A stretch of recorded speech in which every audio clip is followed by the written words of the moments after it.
Hey everybody, today I'm going to talk about my new console, the Huh? Oh, sorry, my eyes are still recovering right now.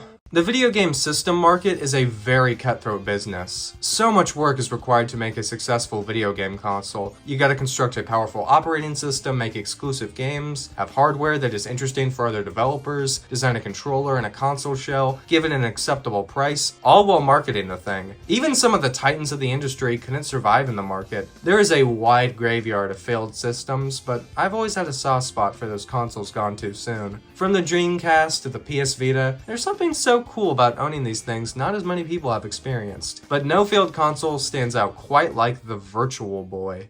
So how does something like this happen? Nintendo was in a rough spot in the mid-90s. Their upcoming system, the Nintendo 64, was taking a while to come out, and the PS1 and Sega Saturn were already released. That's a whole one thing they had to worry about. Nintendo wanted to put out some sort of hardware to keep Nintendo in the public's eye. That's like if your baby was taking too long to be born, so you had a smaller, less important baby in the meantime. The system's creation was led by one of Nintendo's unsung heroes, Gunpei Yokoi, creator of the Game & Watch, Game Boy, and the Ultra Hand. He specialized in taking bizarre technology and learning how to make something fun with it. Nintendo was contacted by this technology called Private Eye. Private Eye was this device that would mirror LED lights into your eyes in a way that would give the screen some sort of depth, like a 3D movie. The catch was the hardware could only display two colors, red and black. Private Eye was shown to, but passed up by Mattel, Hasbro, and even Sega. They all thought that limited colors were a tough pill to swallow and were worried about motion sickness. What good company would hurt their customers' eyes? I said good company. Nintendo saw potential in hardware that would be hard for competitors to replicate. Gunpei was considering leaving Nintendo to make his own company with more creative freedom, but wanted to take a crack at the 3D display and thought Nintendo had the resources to make it. One last ride before he left, and oof, it was a bumpy ride. The Virtual Boy had quite a troubled development. Because of how quickly they needed to push this out, they definitely rushed the process in some areas. Testing would always bring up eye strain and headaches. It was such a worrying thing they specifically hired an eye doctor to make sure the system would not cause any significant damage. Ensuring the Virtual Boy wouldn't hurt your eyes, it meant the system was made significantly heavier, which meant the system could not use a head strap and thus not have motion tracking either. Shigeru Miyamoto, who usually has his hands in every little thing Nintendo does, was not involved in creating the system at all. Despite so many hurdles, Nintendo seemed weirdly confident in the Virtual Boy, but that all started to change rapidly once the public demoed it. Attendees of E3 and CES got to try out the Virtual Boy, and the response was lukewarm at best. While it was a cute novelty, that's all people saw it as, a novelty. None of the games on display used VR in an impactful way. And of course, headaches and eye pain were abundant. Even with the very few units shipped to America and rapid price cuts, the Virtual Boy was selling horribly. Japan didn't sell that much better, and it was never even sold in Europe. The Virtual Boy ended up selling an estimated total of 770,000 units, and only had less than a year-long lifespan. It kept Nintendo in the public's eye, just probably not in the way they wanted. Let's look at the system itself. So when most people think of VR, they think of a goggle-like device with a head strap that you wear on your head. The Virtual Boy couldn't do that, so the device sits on these legs. The headpiece can be angled on the legs and can be removed if you want. The legs can be placed facing forward or backwards. I'm not sure which is the proper way to face the legs. I've even seen Nintendo themselves flip-flop about the proper way. This whole leg setup feels very awkward. You need to place it very high to comfortably use it, so you'll probably have to slouch forward to use the thing. Well, the legs look flimsy, they do the job, and I was never worried about it falling apart. The feet of the thing, I guess, are very long, however, so displaying it can be tricky. I will say something nice about it. Even if the design isn't great, the design is very striking. I think it is important to have a console design that stands out and is immediately recognizable. The height, the red and black, and the different appearances at different angles make its presence known even in the wildest game collection. Owning one is like having a hunting trophy on your wall, like a moose head or something. It's better to be tacky and loud than boring. I couldn't tell you which one of these is an Xbox Series S or an Xbox Series S, but I will always know a Virtual Boy when I see one.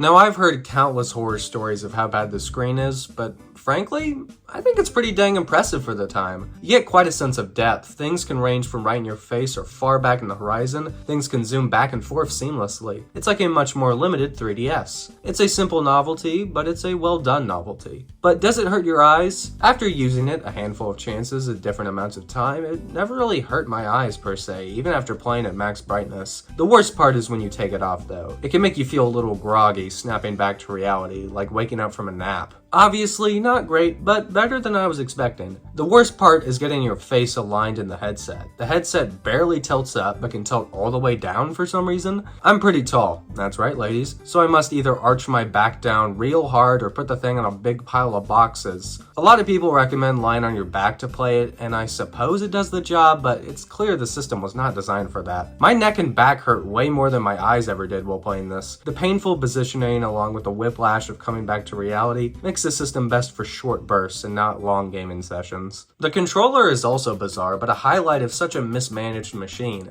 The design melts into your hands and is very intuitive. The 2-hole D-pads is a rare sight, but it makes sense. This was before Nintendo figured out analog sticks, so this was their way of dual stick gameplay. There are also some back buttons where your pointer fingers rest. The thing I'm not crazy about is that the mirrored design makes the start and select buttons the same placement as the A and B buttons. Since start and select are used much less than the normal buttons, almost all controllers have them smaller in less common spaces. I think making the buttons different sizes or shapes could have gone a long way. But hey, at least they were smart enough to remove the different colored buttons of the prototype. Oh, press the green button? Well, I don't know which one that is. Nestor's funky bowling is in my face right now. The system is unfortunately charged by the controller, so that results in 2 clunky solutions. I only have the charging port, which means this must be near an outlet to play. The cord is longer than you would think, but still not very convenient. There is a battery pack, but it requires 6 whole batteries. And even worse, it only gives you about 4 hours of gameplay. One of the biggest factors in the success of the Game Boy was the great battery life, so it's so bizarre to see the creator of the Game Boy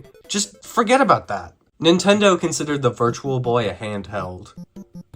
Really? I guess with the battery pack, you don't need it plugged into an outlet, but like, who on earth would take this on the go? Yeah, you can move it, but you can move anything if you try hard enough. Plus, positioning your head in the thing is hard enough at home. I can't imagine wearing this on a car trip. I feel sick just thinking of that. Even if you're inside, there are very few places I would feel comfortable using a Virtual Boy in. Imagine whipping out one of these bad boys in a cheesecake factory. I know technically it is a handheld, but I will always consider this a home console. This box design always confused me. Why is half the box blue? The Virtual Boy is such a red system, both hardware and software. It feels weird to have such a different color occupying half of the space. The game boxes are also half blue. It's funny how batteries not included is on the box like it's one of the big selling points. A lot of the boxes also have this ad in the corner showing you a mail-in order to get 6 batteries. 6 normal batteries. That's 4 hours of gameplay? Good gosh, that is sad. And Nintendo had all these batteries to send via mail. Why didn't they just include them with the system? If these batteries are so inconvenient, why not just sell the power cord with a unit and have the battery pack separate so only people who are willing to put up with the battery life will do it? The game boxes themselves are fine, just still don't care for the blue. The cartridges are square and compact. I like the inclusion of these dust covers, but just be careful not to lose them. Also, end labels would have been nice. Let's look at the games for the system, starting off with Mario Clash. Mario Clash is essentially a sequel to the original Mario Bros. Arcade game, in the same vein as Donkey Kong 94 to Donkey Kong,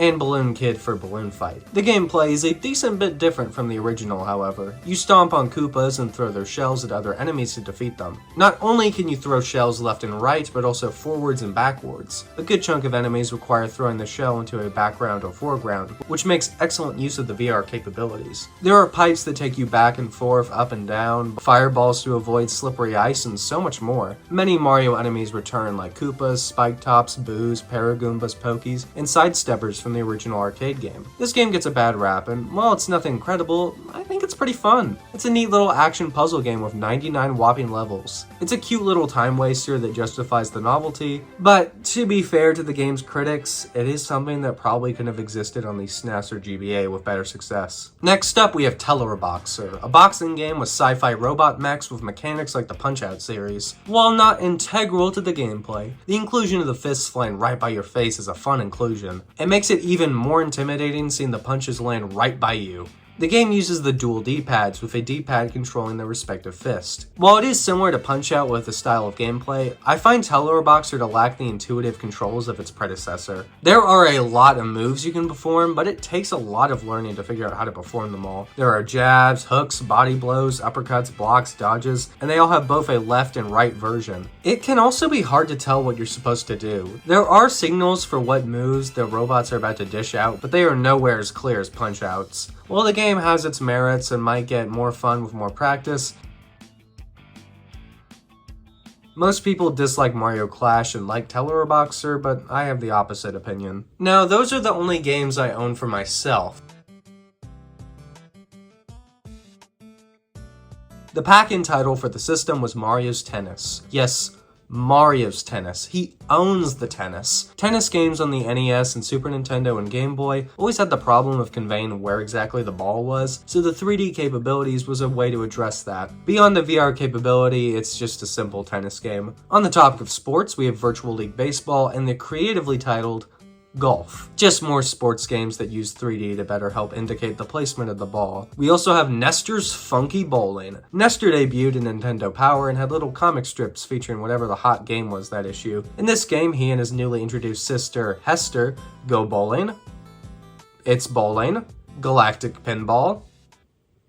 It's pinball. Red Alarm is a 3D spaceship shooter like Star Fox, but unlike Star Fox, the game is just lines. Everything's in wireframe, which makes it hard to know what is what and where you can and cannot go. Panic Bomber is part of a Bomberman-themed puzzle game series that only left Japan with this one title. A cute, simple puzzle game, but one that does not need to be on Virtual Boy. Virtual Boy Wario Land, originally named Wario Cruise, you can see that on the box, is a sequel to the original Wario Land before Wario Land 2 even came out. It's your standard Wario Land romp, but now with these platforms that would shoot you in the background and foreground Donkey Kong Country Returns style. If any game would be better without the Virtual Boy, it would be this game. It's a fantastic game stuck on the wrong console. Vertical Force is a spaceship shoot-'em-up type game with the gimmick of switching between a lower and higher plane. 3D Tetris, as the name suggests, is a version of Tetris played at a 3D perspective. Another neat game stuck on the wrong system. Jack Brothers is a weird Shin Megami Tensei spinoff about these top-down maze levels. If you want to play it for yourself, might I recommend taking it alone. And we can't forget Waterworld, a bad movie on a crummy console, gave birth to one of the worst games of all time. And that's it. Only 12 games came out in America. But luckily, the system is region-free, so let's take a look at 10 exclusive Japanese games. Virtual Boy. This system had 22 games, and 2 of them are bowling. I enjoy some bowling, but I think one bowling game will give me my fix. And if I'm gonna go bowling, it better be funky, and it better be with Nestor. If you thought 2 bowling games were weird, there are also 2 Tetris games. This makes a bit more sense. 3D Tetris was a weird version of the concept, so V-Tetris is a much more standard Tetris experience. It has these cool backgrounds, kind of like Tetris Effect. Virtual Fishing is what it sounds like. Space Invaders Virtual Collection is a compilation of the arcade games, but now with a 3D mode. Space Squash is kind of like Pong in a first person. Virtual Labs is an intestines-themed puzzle game. Every system has one of those. Innsmouth no Yakata is really neat. It's a 3D horror game, which is such a clever use of the system. Unlike a normal console, with the Virtual Boy, you can't look away. You have to look at the monsters. Well, the concept is cool. I hear the game is less than stellar. And lastly, we have SD Gundam Dimension War. I don't know. The Virtual Boy only lasted a short 8 months. Ever since its launch, it's been the laughingstock of gaming, even by Nintendo themselves. In the 100th issue of Nintendo Power, they joke that none of the system's games cracked the top 100 games of all time, only a few years after its release. Decades later, in Luigi's Mansion 3, Professor Egad creates a near-identical device called the Virtual Boo. He says the red VR screen will make it a great seller, clearly poking fun at the system's low sales. Egad made another Virtual Boy-like device in Mario & Luigi Superstar Saga plus Bowser's Minions called the Special Specs. The system is an item in Tamagotchi Life and a decoration in Animal Crossing New Leaf, Animal Crossing Happy Home Designer, and Pokemon Stadium 2. It can also be seen in the background of Super Smash Bros. Melee, Super Paper Mario, and Game & Wario. Splatoon 3's controller VM headset is modeled after the system. There is a video of the console Nintendo Labo VR, and it wouldn't be one of these segments without me mentioning there are several WarioWare micro games featuring the thing. I think it's no surprise to anyone that the Virtual Boy flopped. It had a feature that could hurt your eyes, a design that could hurt hurt your neck, and games that often didn't use the 3D capabilities to its true potential. And while I agree is a heavily flawed system that was rushed out just to buy time, I don't think it's as bad as many people say it is. Even if the games don't use the 3D in crazy unique ways, they do add something that you couldn't get on many other game systems. The games aren't anything crazy, but there are some fun little hidden gems that are worth a shot. It may need a lot of batteries, but man, that controller is nice. I don't think it's something you ever need to go out of your way to buy, especially with how expensive these things can be, but if you ever meet somebody with one, ask them if you can give it a test drive. It really is an experience you can't get anywhere else, even if it isn't a great experience. It wasn't that good, but there were some silver linings that I think could be implemented into other gaming things. And it wasn't just me who thought this way, because Nintendo took a lot of what they learned from the Virtual Boy to make the much more successful 3DS. The 3D display didn't go as far as it could, but still enhanced the games it was in. The Virtual Boy is a good reminder that even in the worst games and game systems, you can find some good things about it and some glimmers of innovation. Failure isn't always the end. Usually, it's only the beginning, because you will have time for many more failures later on. I feel like my eyes just had a cigarette.